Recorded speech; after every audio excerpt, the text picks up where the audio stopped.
기도로 축복의 인사를 나누며 시작하겠습니다.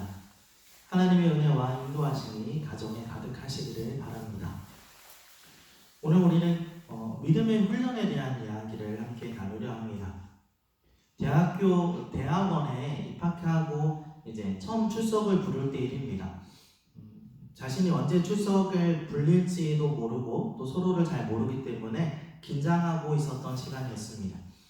한 명 한 명 교수님께서 이름을 불러 출석을 확인하다가 잠시 멈칫하셨습니다. 그리고 이어서 말씀하셨습니다. 이미자 학생, 네 라고 대답하는 소리에 일제히 다들 그 사람을 확인했습니다. 물론 19순정 그 흑상도 아가씨를 부른 그 가수 이미자 씨는 아니었지만 처음 강의에 들어오신 교수님들은 다들 한 번씩 이미자 씨는 노래를 잘하나? 이런 식으로 장난을 걸기도 농담을 하기도 하셨습니다.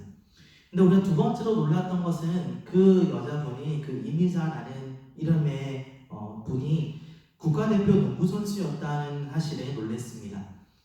여자 국가대표 감독을 하셨던 박찬숙 분과 함께 1979년 세계 여자 농구 선수권 대회 은메달, 1984년 로스앤젤레스 하계올림픽 은메달, 1986년 서울에 있었던 아시아게임에서 은메달을 땄던 선수가 바로 이분이었던 것입니다.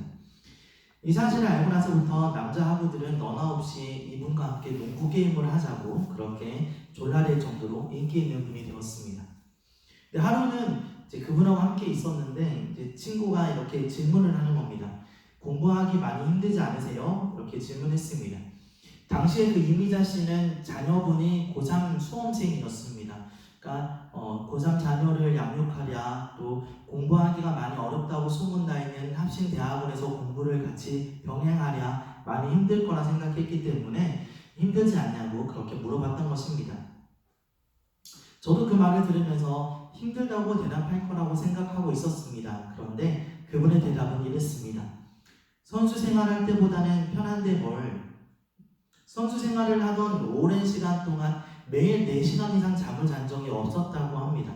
새벽 4시면 눈을 떠서 기초체력 훈련, 상대편 선수에게 밀리지 않기 위한 근력 운동, 드리블이나 슛 등을 비롯한 개인 훈련, 그리고 팀워크 연습, 밤이면 전술에 대한 공부, 경기 분석 이런 것들을 하고 12시도 자고 다음날 새벽 4시에 또 일어나서 훈련을 시작하곤 했다고 합니다. 훈련은 결코 쉽지 않았지만 그 모든 시간들이 있었기 때문에 아주 열악한 당시 환경에도 불구하고 여러 차례 세계대회에서 준우승을 할 수 있었다고 이야기했습니다. 여러분, 훈련받는 것은 쉬운 일이 아닙니다. 분명하게 어려운 일입니다. 그러나 그것이 우리를 성장하게 한다는 것을 기억하시기를 바랍니다. 특별히 믿음의 훈련은 우리가 영적으로 성장하게 하는데 아주 중요한 큰 유익이 있습니다. 디모데전서 4장 8절에 육체의 연단은 약간의 유익이 있으나 경건은 범사 유익하니 금생과 내세의 약속이 있느니라 라고 말씀하고 있습니다. 이 경건의 훈련은 모든 그리스도인들이 받아야 하는 훈련입니다. 성경에 나오는 사람들도 그러했습니다.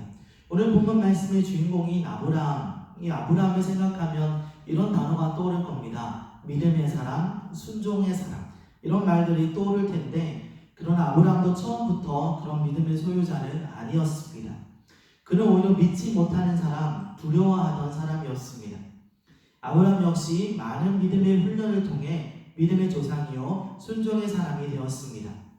오늘 우리는 이 아브라함이 훈련받았던 그 삶의 이야기를 통해서 하나님께서 그를 믿음의 조상이요 순종의 사람으로 키우는 놀라운 일들을 함께 나누도록 하겠습니다. 먼저 하나님께서 아브라함을 부르십니다. 출애굽기 12장 1절에 여호와께서 아브라함에게 이르시되 너는 너의 고향과 친척과 아버지의 집을 떠나 내가 내게 보여줄 땅으로 가라. 하나님께서 나타나 아브라함을 부르시죠. 그런데 문제는 아브라함이 혼자 그 길을 가는 것이 아니라 그의 조카 롯과 함께 간다라는 것입니다.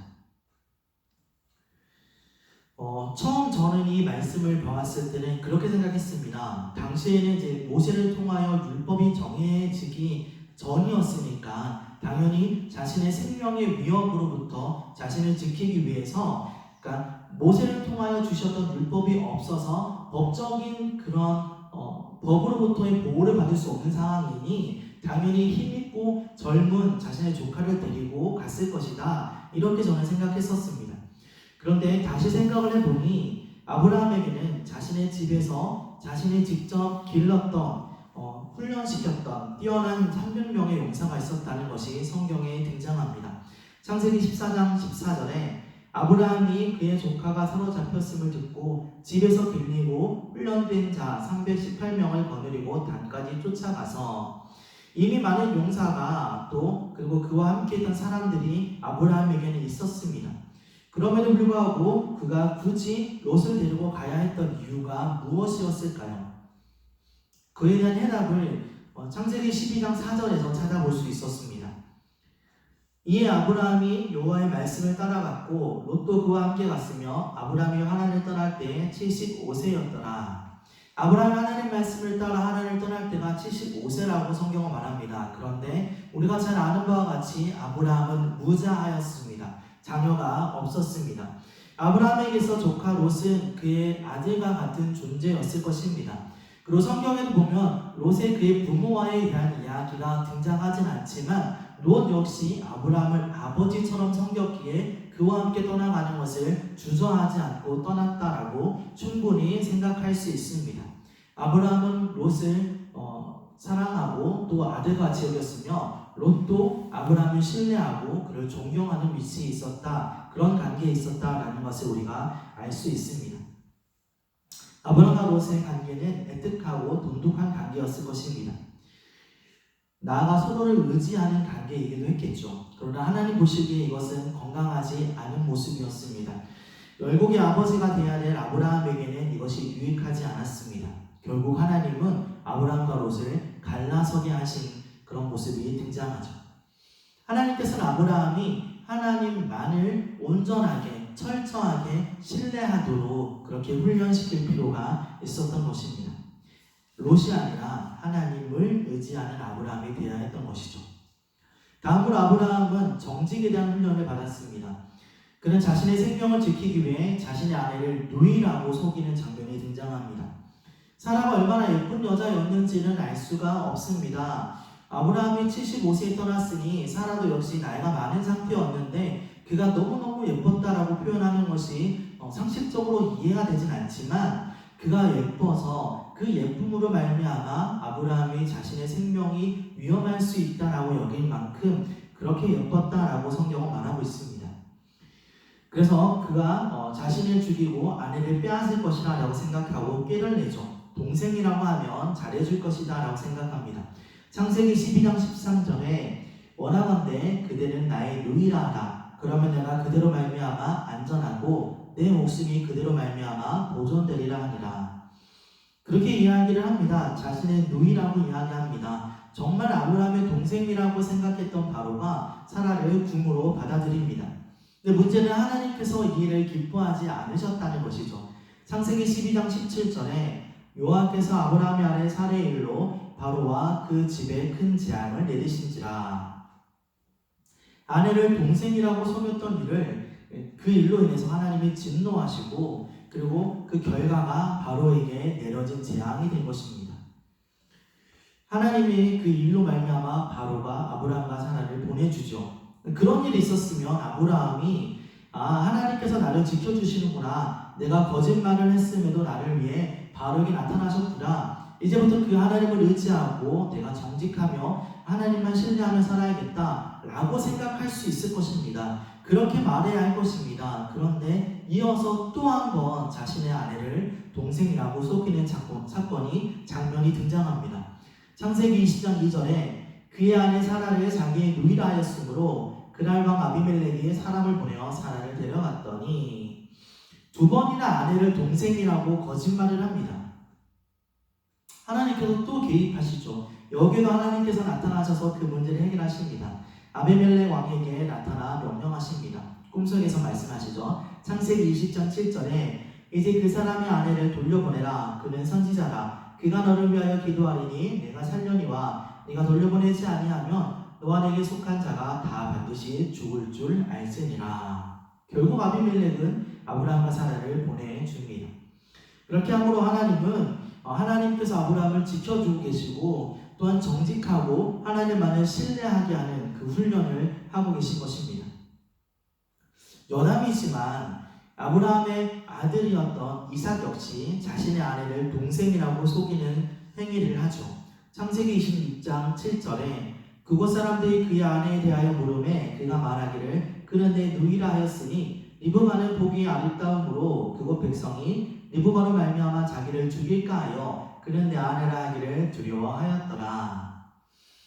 자녀가 부모를 닮는다는 것이 얼마나 무서운 일인지를 우리가 봅니다. 아브라함이 자신의 아내를 두 번이나 동생이라고 속였던 것처럼 그의 아들 이삭도 지금 아내를 동생이라고 속이는 장면이 등장하는 것이죠. 하나님이 이처럼 이러한 사건들을 통하여서 아브라함을 또 이삭을 하나님을 신뢰하고 또 하나님 앞에 정직하며 하나님 앞에 그 뜻대로 그가 하나님 원하시는 바대로 살아야 한다는 것을 훈련하셨던 것입니다. 마지막으로 무엇보다 아브라함은 믿음의 훈련, 하나님의 약속을 믿는 훈련을 받게 됩니다. 하나님께서 처음 아브라함을 부르시면서 큰 민족을 이루게 될 것이라고 약속하셨습니다. 창세기 12장 2절에 내가 너를 큰 민족을 이루고 내게 복을 주어 내 이름을 상대케 하리니 너는 복이 될지라. 아브라함이 이렇게 하나님의 약속을 받고 길을 나섭니다.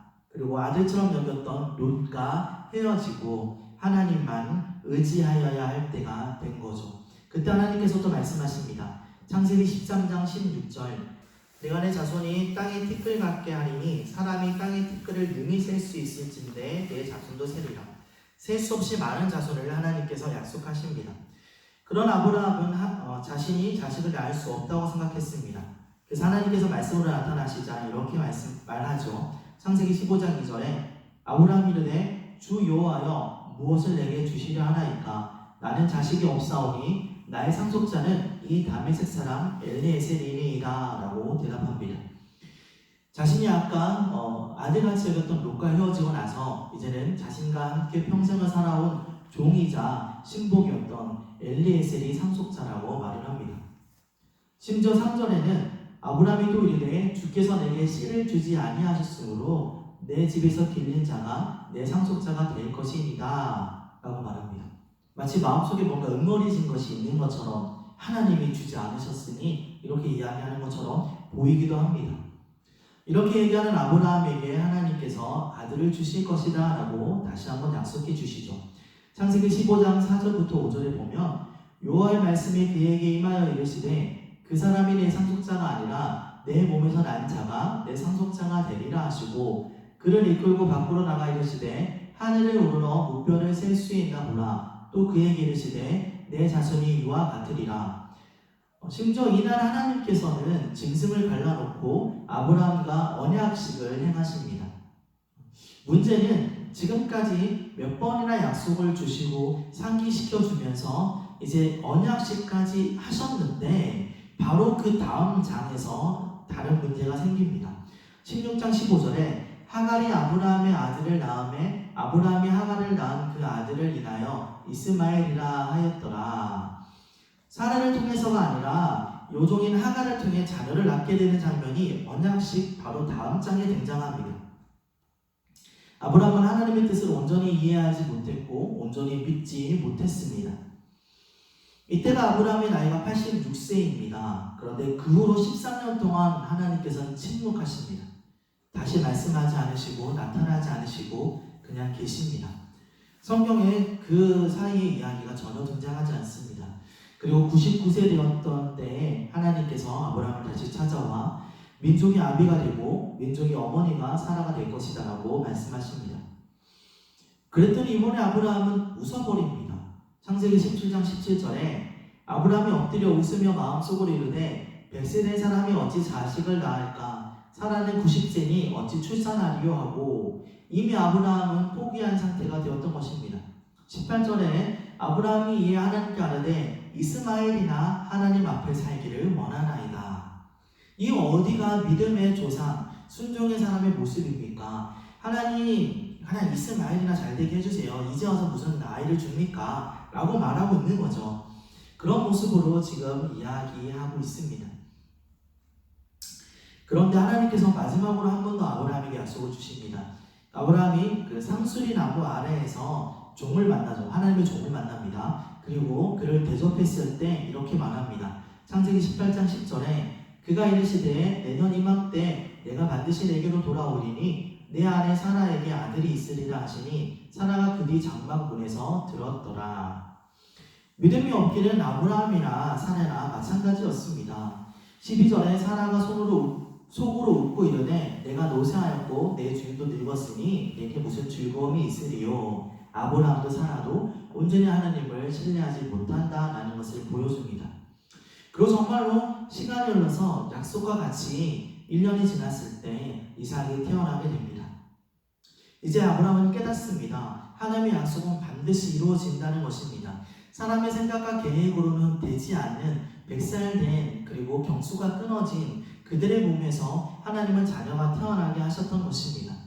아브라함은 하나님의 약속은 반드시 이루어진다는 그것을 신뢰하고 또한 믿게 되는 것입니다. 하나님은 이렇게 아브라함을 믿음의 훈련을 하셨던 것입니다. 이렇게 훈련받았던 것이 아브라함만은 아니었습니다. 이런 훈련은 아브라함뿐 아니라 모세에게도 있었습니다. 왕국에서 40년, 들판에서 40년의 시간이라는 훈련을 받고 나서 모세는 하나님의 우직한 사람이 될 수 있었습니다. 다윗도 훈련을 받죠. 사울에게 쫓기고 압살롬에게 쫓기는 그의 삶을 통하여 그는 계속해서 죽음 앞의 훈련을, 하나님을 신뢰하는 훈련을 받았습니다. 요셉의 훈련도 마찬가지입니다. 종으로 팔리게 하시고 또 가정에 보디발의 가정에서 종살이하게 하시고 그리고 감옥에서 죄수를 관리하는 그런 생활을 하게도 하나님이 하셨습니다.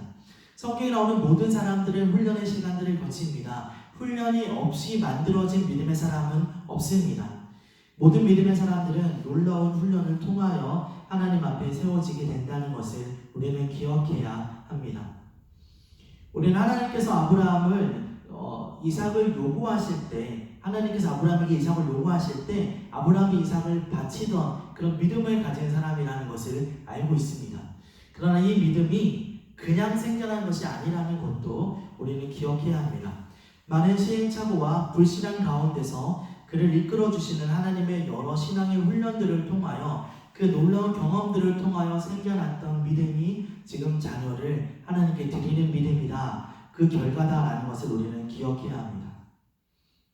여러분, 하나님의 믿음의 사람이 되기를 원하십니까? 그렇다면 우리도 훈련받는 사람이 되어야 합니다. 훈련을 통하여 우리는 믿음의 사람이 될 수가 있습니다. 말씀을 마치려 합니다. 우리는 지금 훈련의 시간을 지나고 있습니다. 개인의 경건의 시간을 위해서 고군분투하는 나날을 보내고 있고 교회의 연합과 성도들을 위하여 간절히 기도하는 시간을 보내고 있습니다. 모든 환난과 역경을 넘어 하나님을 신뢰하고 또 하나님의 역사하심을 바라보는 믿음의 훈련을 받고 있는 기간이 지금 이 시간입니다. 하나님은 하나님의 사람으로 우리를 세우시고 이 땅 가운데 하나님의 사람답게 살아가는 그런 믿음의 용사로 세우시기 위하여 우리를 훈련하고 계시다는 것을 기억하시기를 바랍니다. 결단해야 됩니다. 각오해야 됩니다. 그리고 우리가 기억하고 나아가야 합니다. 믿음의 사람 아브라함도, 믿음의 조상인 아브라함도 하나님의 영적 훈련을 받았다는 것을 잊지 말아야 합니다. 훈련 없이 좋은 결과만을 가질 수는 없습니다. 이 훈련이 끝나고 났을 때 우리 더 든든한, 단단한 믿음의 사람으로 굳게 세워질 것에 대하여 소망하시기를 바랍니다. 하나님, 이번 훈련이 끝나고 났을 때 이 훈련을 통하여 나를 더 성장시켜 주시고 나를 변화시켜 주시며 나를 하나님의 믿음의 사람답게 굳건하게 세워 주십시오. 이것이 우리가 마음에 품어야 할 기도의 제목이요, 우리 마음에 간직해야 될 기도의 소원이 되기를 원합니다. 어려운 모든 상황 가운데, 모든 환경 가운데 그 이상의 하나님의 훈련과 하나님의 뜻과 계획들을 바라보는 저와 여러분들 될 수 있기를 간절히 소원합니다. 기도하겠습니다. 하나님 감사합니다. 오늘도 우리에게 여러 상황과 환경들을 통하여 훈련하게 하시고 또 하나님 앞에 나아갈 수 있게 하시는 은혜에 감사를 드립니다. 힘들다고 어렵다고 말하고 바라보고 주저앉아 있으며 포기하는 자가 아니라 한 걸음 한 걸음 하나님께로 주시는 모든 일들을 묵묵히 걸어나가며 성장하고 성숙하고 하나님의 원하시는 바대로 우리가 훈련된 믿음의 사람이 될 수 있도록 은혜를 더하여 주시옵소서. 있는 자리에서 기도하기를 쉬지 않게 하시고 교회를 위하여 또 자신을 위하여 나라를 위하여 이 모든 역경과 어려움들을 위하여 기도하는 사람들이 되게 하여 주시옵소서. 믿음의 조상 아브라함을 본받아 믿음의 모든 훈련들을 당당하게 이겨나가는 우리가 될 수 있도록 은혜를 더하여 주시옵소서. 감사합니다. 거룩하신 예수님의 이름으로 기도드렸습니다.